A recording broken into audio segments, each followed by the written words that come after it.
तो देखो बच्चों, कल हम क्या कर रहे थे, हम सेट्स की हमारी दूसरी क्लास हो चुकी थी कल। तो दूसरी क्लास में हमने सेट्स को थोड़ा समझ लिया था, दोनों फॉर्म को समझ लिया था, रोस्टर और सेट बिल्डर।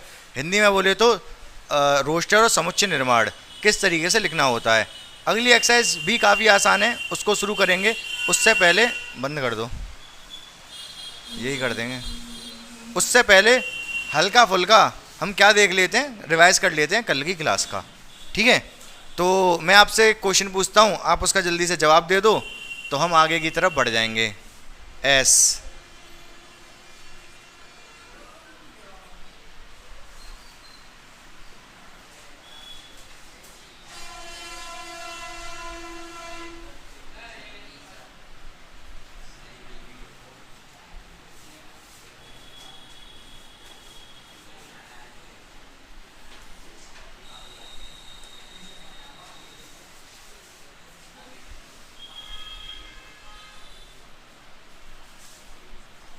ये मैंने एक सेट लिखा हुआ है, ठीक है।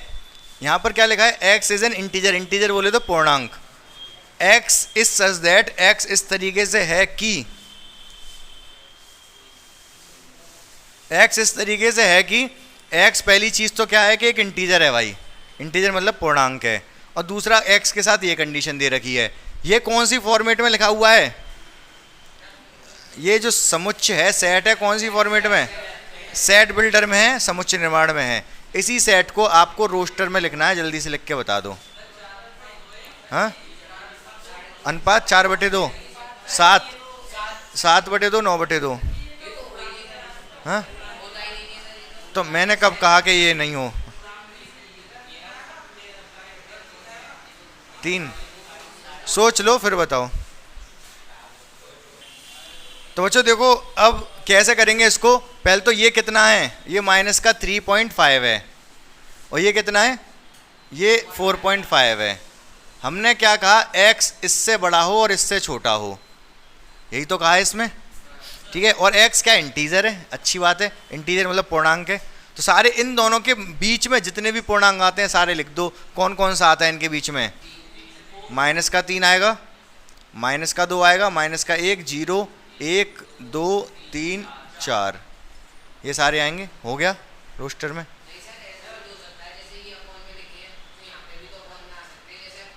क्यों, इंटीजर नहीं है ना ये, उसने कहा एक्स इंटीजर है, इंटीजर ही ले सकते हो इसके अंदर। इंटीजर मतलब पूर्णांक ही ले सकते हो, पॉइंट वाले नहीं ले सकते। क्या कह रहे हो, हिंदी में बोले तो इसको ऐसे लिख देंगे, x, x is such that x एक पूर्णांक है, हिंदी में ऐसे लिखा होगा, ठीक है। और जरूरी नहीं है ऐसे लिखा ही हो, दूसरे तरीके से भी लिख सकता है इसी को, इसी चीज को वो ऐसे भी लिख के दे सकता है आपको, X is such that X belongs to integer. ये जो लिखा हुआ है ना, इस पूरे का मतलब यही है, एक्स एक पूर्णांक है, X belongs to integer, comma यही चीज दे दे, 7/2 एक्स 9/2। क्या आप मेरी बात समझ पा रहे हो। चाहे तो वो लैंग्वेज में लिख के दे कि एक्स एक पूर्णांक है, चाहे तो वो बोल दे x belongs to integer, integer मतलब पूर्णांक, दोनों एक ही बात है। थोड़ा थोड़ा समझ में आया क्या कह रहा हूँ मैं, क्लियर है बिल्कुल 100%। चलो एक और करके दिखाओगे। अब इसको तो करके दिखाई देना, मैं दे रहा हूँ इसको रोस्टर में।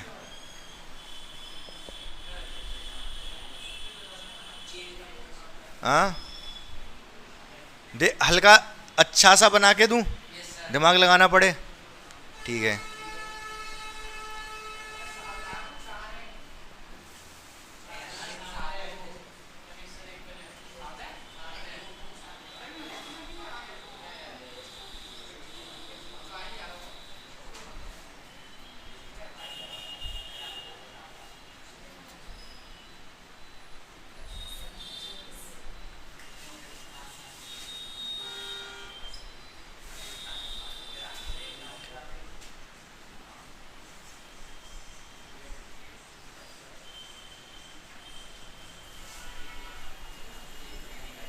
इसमें हल्का सा दिमाग लगाना पड़ेगा, पहले आप कोशिश करो, नहीं तो मैं छोटी सी हिंट दे दूंगा, हो सकता है फिर आप कर दो। लगाओ दिमाग। तो देखो स्क्वायर से इनका रिलेशन है और कैसा रिलेशन है वो मैं लिख के बता देता हूँ, उसके बाद तो आप करने पड़ेगा। ये 3 के स्क्वायर से एक ज़्यादा है, मैं इसको लिख सकता हूँ 3 का स्क्वायर प्लस 1। ये 4 के स्क्वायर से एक ज़्यादा है, 4 का स्क्वायर प्लस 1। 5 के स्क्वायर से 5 का स्क्वायर प्लस 1, 6 का स्क्वायर प्लस 1, 7 का स्क्वायर प्लस 1, 8 का स्क्वायर और 9 का स्क्वायर। अब तुम्हारे हवाले वतन साथियों, अब आगे का खुद आप करके बताओ। यहाँ तक मैंने हिंट दे दी आपको, अब आप इसको रोस्टर सेट बिल्डर में करके बता दो। एक्स इज सच दैट, कैसा है एक्स?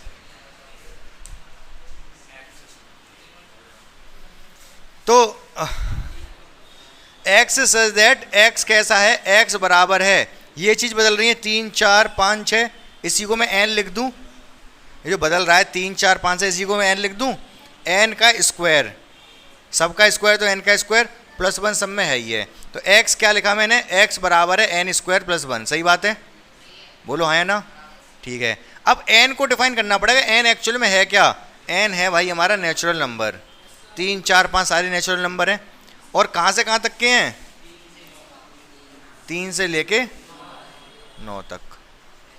समझ में आया कि नहीं? क्लियर है 100%? फटाक से नोट कर लो।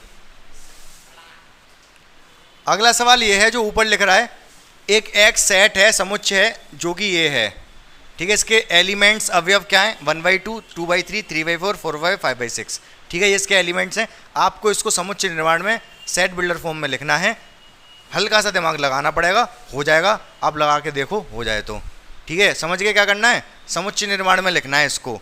अवयव क्या है? ये 5 अवयव हैं इसमें। ठीक है, उन 5 अवयव को आपको किसी और मतलब उस फॉर्मेट में लेके एन वैन की फॉर्म में कर देना है। करके दिखाओ। तो देखो बच्चों, मुश्किल नहीं है, ये इंपॉर्टेंट सवाल है। एक्चुअली एग्जाम्पल ही आपकी बुक का, अब देखने मत लग जाना, बता दिया एग्जाम्पल है तो। आसान है काफ़ी, ध्यान से देखेंगे। लिखने का तरीका वही है, सबसे पहले लिखेंगे एक्स इज सच दैट। ठीक है, फिर एक्स के बराबर क्या लिखेंगे? अब ऊपर देखो 1 2 3 4 5, मतलब एक एक बढ़ रहा है, तो क्या लिख सकता हूँ मैं इसको? एन लिख दूँ, एन। ठीक है, एन। डिवाइड में लेकिन एक ज़्यादा है, तो एन प्लस 1 लिख दो। हाँ या ना? समझ रहे हो कि नहीं? लिखने को आप ये भी लिख सकते थे, आपकी बुक में तो ऐसे ही लिखा है, आप ऐसे लिख देते n-1 और नीचे n। नीचे वाला एक ज़्यादा होना चाहिए बस ऊपर वाले से। हाँ या ना? ठीक है, लेकिन वो वाला ज़्यादा सही है, पहले वाली ज़्यादा सही है, ये मैं बता रहा था बस। आप लिखने को यहाँ पर n+4 डिवाइड बाई n+5 भी लिख सकते हो। अगर ये लिख दिया तो n की वैल्यू कहाँ से कहाँ तक जा रही है? हाँ, n को हमें 1 बनाना है, तो इसको रखना पड़ेगा आपको -3। इस पूरे को, ऊपर वाले को 1 बनाना है ना, 1 बनाने के लिए इसको -3 रखना पड़ेगा। तो n को इंटीजर मानना पड़ेगा, फिर n की वैल्यू लगा देंगे। लेकिन इतना झमेला कर नहीं रहे हम सीधे सीधे ऐसे ही लिख दे रहे हैं। हम लिखेंगे n/n+1, और n की वैल्यू कहाँ से कहाँ तक जा रही है? सबसे पहली बात तो n बिलोंग कर रहा है नेचुरल नंबर को, और n की वैल्यू ऊपर वाला n है ना, 1 2 3 1 से लेके 5 तक, तो n <= 5। अब यहाँ नीचे 1 लिखने की जरूरत नहीं है, क्योंकि 1 से तो शुरू ही होते हैं नेचुरल नंबर। अगर <= 5 लिख दिया, मतलब 1 भी है, 2 भी है, 3 भी है, 4 भी है, 5 भी है। क्या आप बात समझ पाए मेरी? हाँ, सही बात है कि नहीं? आपको समझ आया? ठीक है, <= लिखने को अगर आप ऐसे लिख भी दोगे इसको तो गलत नहीं है, लेकिन अच्छा नहीं लगेगा। 1 से बड़ा है n और 5 से छोटा है, क्योंकि जो n की वैल्यू है वो 1 2 3 4 5 है। लेकिन इसको ना भी लिखें तो फ़र्क नहीं पड़ेगा, क्योंकि n की वैल्यू नेचुरल नंबर 1 से ही शुरू होते हैं। सही बात है, बिल्कुल 100%। हाँ हाँ, क्वेश्चन गलत नहीं होगा।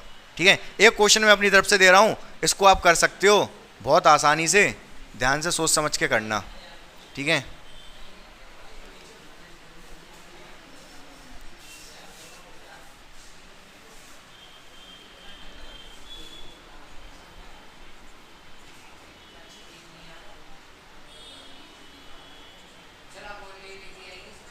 हाँ अपॉन में क्या? यहाँ पर वो n की वैल्यू सपोज आपने 1 रखी, तो नीचे वाला अपने आप 1 और 1 2 हो जाएगा। ऊपर वाला 1, ऊपर वाला 1, नीचे वाला 2, तो 1/, ये चीज़ क्या देगा? ये x की वैल्यू 1/2 देगा। n की वैल्यू हमने जो बनाया है एक्सप्रेशन, वो बनाया X equal to N upon N plus one. अगर मैंने एन की वैल्यू 1 डाली तो एक्स की वैल्यू क्या बनेगी? एन की जगह मैं 1 रखूंगा तो एक्स क्या आएगा? 1/2। कैसे? एक्स ये 1 रखा, 1 और 1 2, तो 1/2।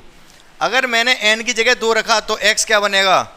एन की जगह 2 रखा, यहाँ पर ये एन है, ये भी एन है, यहाँ 2 रखा तो 2 और नीचे 2 और 1 3, तो 2/3 बन जाएगा एक्स। तो वही तो बनाना में 1/2 2/, छोड़ो कोई बात नहीं। अगर नहीं समझ में आया तो अगले क्वेश्चन, पिछले पे ज़्यादा जोर नहीं देना चाहिए, अगले पे समझना चाहिए ध्यान से। वाई वाले को देखो कैसे लिख सकते हैं, ध्यान से सोच के बताओ अगर बता पाओ तो। बच्चों आप देख पा रहे हो कि यहाँ पर सारी विषम संख्याएं ऑड नंबर्स हैं। ऑड नंबर को कैसे, इवन नंबर मतलब सम संख्या को कैसे रिप्रेजेंट करते हैं? 2n से। ये किसको रिप्रेजेंट करते हैं? इवन संख्या, इवन मतलब सम संख्या। और ऑड नंबर, ऑड मतलब विषम, विषम को कैसे रिप्रेजेंट करते हैं? 2n + 1 या -1, 2n + 1 या -1। ठीक है, अगर n की वैल्यू बदलते जाओगे विषम संख्या ही देगा, सारी ऑड नंबर्स ही देगा। तो आप लिख दो इसको सेट बिल्डर में। कैसे? x is such that x बराबर है किसके? 2n + 1 के। अब कौन धुरंधर है जो बताएगा कि n की वैल्यू कहाँ से कहाँ तक है? 3 से लेके 8 तक। ये कह रहे हैं कि भाई n की जो वैल्यू है वो 3 से लेके 8 तक है। क्या क्वेश्चन कंप्लीट हो गया? और भी कुछ लिखना पड़ेगा? हाँ, बताना पड़ेगा कि x belongs to natural, n belongs to natural number. लिखने को लिख भी सकते हो, x is a natural number. लेकिन ये तरीका थोड़ा बेकार है, इतना लिखना पड़ रहा है। इसी चीज को शॉर्ट में मैं लिख सकता था, n belongs to natural number. समझ पा रहे हो कि नहीं समझ पा रहे? ठीक है कि नहीं? हाँ,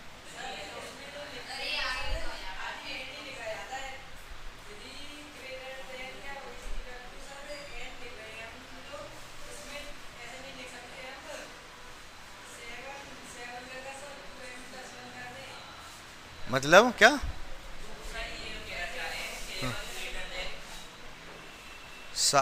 हाँ, ये भी लिख सकते हो, लेकिन n को डिफाइन करोगे तो ज़्यादा अच्छा है। वो एक्चुअल का मतलब वही है उसका, ये कहना चाह रहे हैं भाई।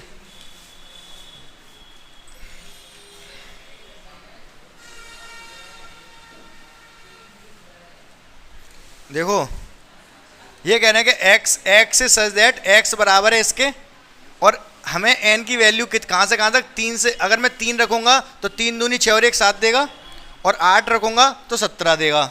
सही बात है कि नहीं? तो n की वैल्यू 3 से 17 थी। n की वैल्यू कहाँ से कहाँ तक थी? 3 से लेके 8 तक।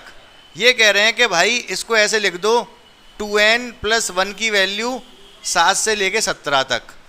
तो बिल्कुल लिखा जा सकता है, बिल्कुल लिखा जा सकता है। लेकिन आप मुझे एक बात बताओ, अगर कहीं पर लिखा हो x बराबर 4 और लिखा हो x + 4 बराबर 8, तो कौन सा ज़्यादा अच्छा लग रहा है? x बराबर 4, और मतलब दोनों का सेम ही है, ये भी x बराबर 4 ही है। ठीक है, तो जब उसको नंबर के बारे में बताया जा रहा है तो n के बारे में बताएंगे तो ज़्यादा अच्छा है। 2n + 1 यहाँ पर है तो इसका मतलब ये नहीं 2n + 1 के बारे में बताएंगे। समझ गए कि नहीं? तो ये n के बारे में लिखना ज़्यादा सही है। इसका भी मतलब यही है कि 2n + 1 की वैल्यू कहाँ से? 7 से लेकर 17 तक है। n की टर्म में लिखेंगे तो इसको अगर इस इनइक्वालिटी को सॉल्व करेंगे तो कैसे सॉल्व होगा? जैसे ये लिखा हुआ है, ये भी आपके आएगा चैप्टर, ये वाला इनइक्वालिटी वाला। इस चीज को सॉल्व करना हो तो कैसे सॉल्व करोगे? तीनों में से एक माइनस कर दो, तीनों में से एक माइनस, कितना आएगा? ये 6, यहाँ कितना बचेगा? 2n, और यहाँ कितना बचेगा? 16। अब तीनों में 2 से भाग दे दो, ये क्या आएगा? 3, ये आएगा n, और ये आएगा 8। तो वही चीज़ आ गई। समझ गए कि नहीं समझ गए? तो ऐसे भी कर सकते हो, बाकी थोड़ा सा हल्का सा दिमाग, जरूरी नहीं है कि हम इतना ऐसे पूरा दिमाग लगाएं। हमें दिख रहा है कि जब लिख दिया कि 7 कब देगा ये? जब मैं 3 रखूँगा। 17 कब देगा? जब मैं 8 रखूँगा। तो 3 से 8 सीधे सीधे आप दिमाग लगा सकते हो। ठीक है, क्लियर है ये बात 100%? चलो एक और दे दूँ, ऐसे ही जल्दी से बताओगे आंसर? अब दिक्कत तो नहीं करोगे?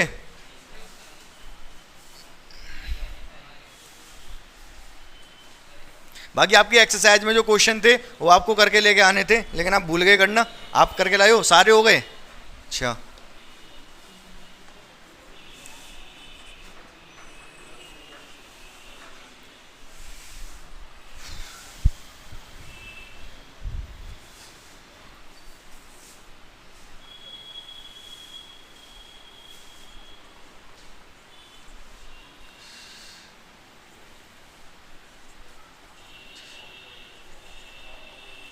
ये क्वेश्चन कुछ कुछ ऊपर के जैसा ही है, ऊपर वाले जैसा ही है, तो आप हल्का सा अगर सोच पाओगे तो आसानी से हो जाएगा।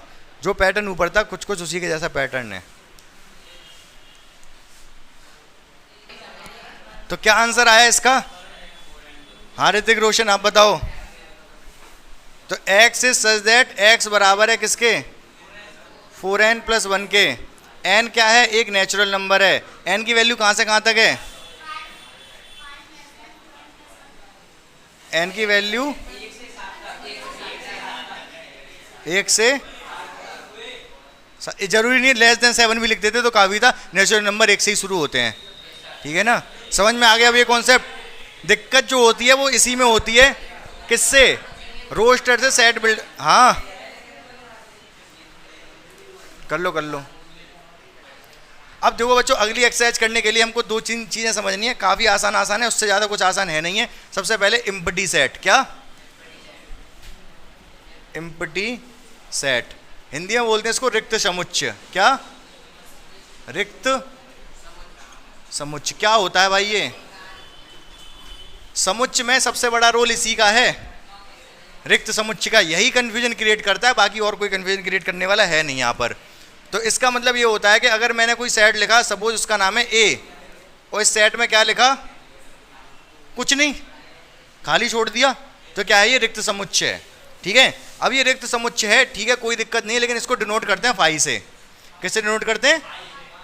रिक्त समुच्चय को केवल फाई लिखा जा सकता है। ठीक है, तो इतनी चीज आप लिख लो, बाकी इसमें डेफिनेशन की आवश्यकता नहीं। वही है कि जिस समुच्चय में कोई अवयव ना हो उसको रिक्त समुच्चय कहते हैं। ठीक है, तो ये आपका रिक्त समुच्चय हो गया। फिर होता है फाइनाइट इनफाइनाइट।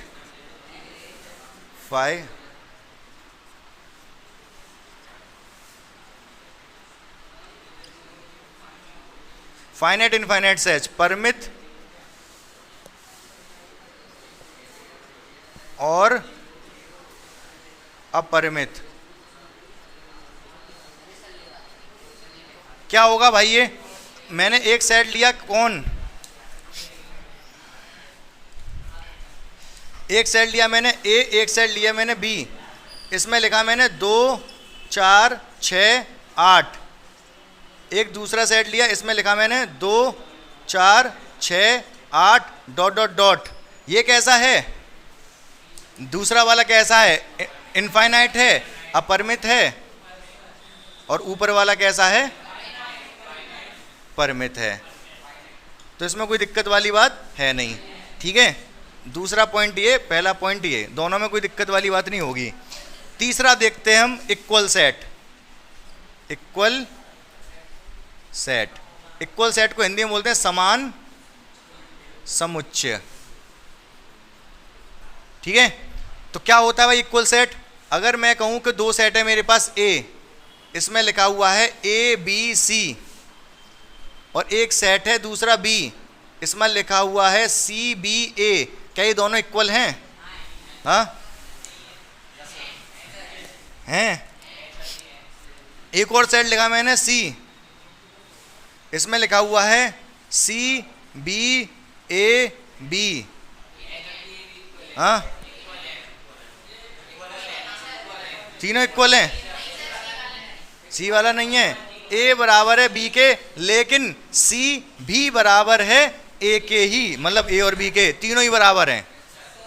क्यों? क्योंकि इसमें बी 2 बार आया, बी 2 बार आया, और 2 बार आने का कोई सेंस होता नहीं है, तो वो एक ही चीज है, तो तीनों के तीनों बराबर हैं। ठीक है, इक्वल सेट भी समझ में आ गया। तो यही इन 3 चीजों पे बेस्ड अगली एक्सरसाइज है आपकी। फटाफट करते हैं एक्सरसाइज, खुद से घर से कर लाओगे जल्दी। 2-4 क्वेश्चन करके देखते हैं हम। देखो बच्चों, आपसे अगर डेफिनेशन पूछ लेता है तो एम्प्टी सेट की डेफिनेशन लिख दोगे। एक ऐसा समुच्चय जिसमें कोई भी अवयव ना हो उसको क्या कहते हैं? रिक्त समुच्चय कहते हैं, एम्प्टी सेट कहते हैं। ठीक है, अगर आपसे पूछे फाइनाइट इनफाइनाइट की, ऐसा समुच्चय जिसमें अवयवों की संख्या कैसी होती है? सीमित होती है, उसको परिमित समुच्चय कहते हैं। और एक ऐसा समुच्चय जिसमें अवयवों की संख्या कैसी हो? असीमित हो, अपरिमित समुच्चय कहते हैं। समझ गए कि नहीं? ठीक है, समान समुच्चय किसको कहेंगे? एक 2 ऐसे समुच्चय जिसमें समान अवयव हों, उन दोनों को समान समुच्चय कहते हैं। तो डेफिनेशन पूछेगा नहीं, ये इनकी डेफिनेशन पूछेगा नहीं, इनकेस अगर पूछ लेता है तो आप लिख दोगे। उपसमुच्चय वगैरह की पूछता है, जब आएगी जो इंपॉर्टेंट होगी वो मैं लिखवा भी दूंगा, ठीक है। एक्सरसाइज पे आ जाओ। अब देखो बच्चों, जो नेक्स्ट एक्सरसाइज है 1.2, उसका ये पहला क्वेश्चन है और इसमें पूछा जा रहा है आपसे कि ये एम्प्टी सेट रिक्त समुच्चय है या नहीं। पहला वाला बताओ, एम्प्टी सेट है या नहीं है। दो से विभाजित विषम संख्या कोई नहीं होती दो से विभाजित, ठीक है। तो इस सेट को आप कह सकते हो फाई, नल सेट, ठीक है, एम्प्टी सेट। सम अभाज्य संख्याओं का समुच्चय, इसमें कुछ आएगा, इसमें 2 आएगा। सम अभाज्य 2 होता है तो ये एम्प्टी सेट नहीं है, ठीक है। एक आ गया ना इसमें, एक अवयव। इसमें क्या क्या आएगा, हाँ कुछ नहीं आएगा। कह रहा है कि x नेचुरल नंबर है, x 5 से तो छोटा हो और 7 से बड़ा हो। 5 से छोटा हो और 7 से बड़ा कैसे हो जाएगा भाई, नहीं हो सकता ना। तो इसमें क्या, फाई लिख दो, या तो फाई लिख दो या फिर कर्ली ब्रैकेट लगा के खाली छोड़ दो, एक ही बात है। इसका मतलब भी भैया, इसका मतलब भी भैया, नल सेट है दोनों का मतलब। समांतर रेखाओं का उभयनिष्ठ बिंदु कोई नहीं होता, समांतर रेखाओं का कोई भी उभयनिष्ठ बिंदु नहीं होता, नल सेट है, एम्प्टी सेट है, रिक्त समुच्चय है। समझ गए कि नहीं। पहला क्वेश्चन था, ऐसे ही क्वेश्चन है पूरी एक्सरसाइज में, आप पढ़ोगे तो बहुत आसानी से पूरी एक्सरसाइज कर लोगे। समझ पा रहे हो मेरी बात को। इसमें सारे, किसी को भी दिक्कत हो तो पूछ सकते हो अभी आप। हाँ दिक्कत है कुछ, रिक्त समुच्चय पूछा था कि रिक्त समुच्चय का मतलब कुछ भी ना हो, ऐसे कुछ कहते हैं। हाँ वो नल सेट नहीं है, अभी वही चीज़ आएगी आगे वाली एक्सरसाइज में आएगी, ठीक है, तो उसकी टेंशन मत लो। तो इतनी सारी बातें क्लियर है। कहने का तात्पर्य ये है कि ये हमारा नल सेट है, ये नहीं है, ये है, ये भी है, ठीक है।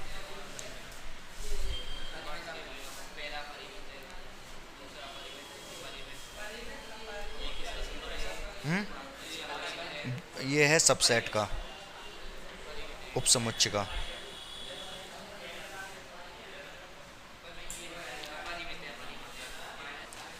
देखो बच्चों, वैसे तो ये एक्सरसाइज पूरी बहुत आसान है, 1.2 एक्सरसाइज आप बहुत आसानी से घर से कर लाओगे इसको। ये 6th वाला क्वेश्चन होने, देख लो लास्ट क्वेश्चन है, इसमें आपको केवल ये बताना है जो जो समान समुच्चय हैं, इक्वल सेट हैं, वो बताने हैं। तो बता दो कौन कौन इक्वल हैं इसमें। ए किसी के बराबर है क्या, ए किसी के बराबर है, बोलो। ए किसी के बराबर है आपस में, इन्हीं में से नहीं है, ए किसी के बराबर नहीं है। बी किसी के बराबर है, बी बराबर है डी के, ठीक है। सी किसी के बराबर है, नहीं है। ई किसी के बराबर है, ई बराबर जी। और तो कोई किसी के बराबर है नहीं, हाँ 0, ए है, ये ए है, ये 0, 1 है, ए ही दे रखा है शायद, देख लो किताब में कि 0, ए है। और कोई किसी के बराबर नहीं है, बी डी के बराबर है, ई जी के बराबर है। क्या आपको समझ में आया। 1.2 बेहद आसान एक्सरसाइज है, आप बहुत आसानी से घर से करके लेके आओगे, लेकिन दोनों एक्सरसाइज आपकी हो जाने। हाँ क्या क्वेश्चन है, हाँ तो ये कह रहे हैं कि एक इनका क्वेश्चन है, परिमित अपरिमित बताना है, परिमित अपरिमित, फाइनाइट इनफाइनाइट बताना है। क्वेश्चन ये है कि मूल बिंदु से जाने वाले वृत्तों का समुच्चय, सर्कल पासिंग थ्रू ओरिजिन। हाँ इससे कितने सर्कल पास हो सकते हैं, इस पॉइंट से कितने सर्कल पास हो सकते हैं। हाँ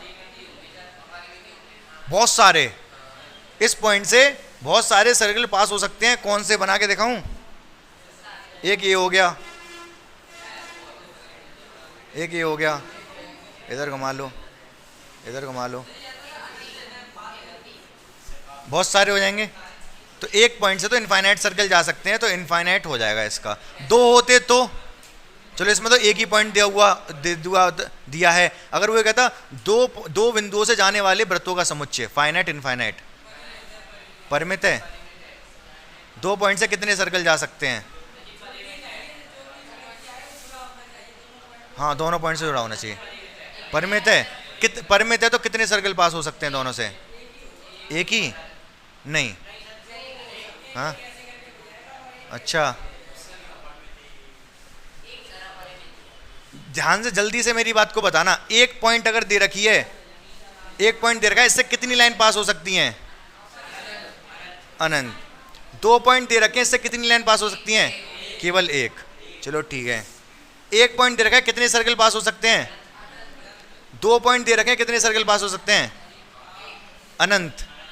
ठीक है, क्यों? क्योंकि जब 3 पॉइंट दिए जाते हैं तो उससे एक सर्कल पास होता है। ये प्रमेय है कक्षा 10 में। ठीक है, अगर 3 पॉइंट हैं और वो भी नॉन लीनियर होने चाहिए, एक ही रेखा में ना हो। अगर तीनों पॉइंट एक ही रेखा में हो गए तो कोई सर्कल पास नहीं हो सकता इनसे।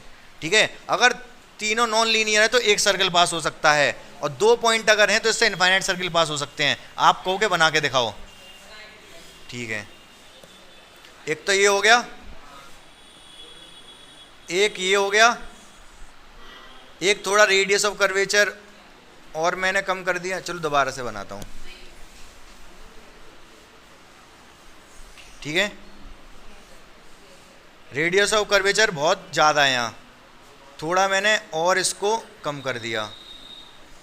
ठीक है, थोड़ा मैंने और कम कर दिया। इधर ले जाओ, यूँ करके बना दो। नहीं समझ पा रहे क्या आप? ऐसे तो कितने भी बना दूंगा मैं भाई। रेडियस ऑफ कर्वेचर के ऊपर है, थोड़ा सा इसकी रेडियस कम करूँगा तो छोटा बनेगा, बढ़ाऊंगा तो बढ़ता चला जाएगा। तो इनफाइनाइट सर्कल पास हो सकते हैं 2 पॉइंट से। 3 पॉइंट से केवल एक ही होगा, कोलिनियर होंगे। तो बात समझ आ गई? तो ये 1.2 एक्सरसाइज आपकी समाप्त होगी, घर से करके लेकर आओगे। कल हम चर्चा करेंगे 1.3 पर। ठीक है।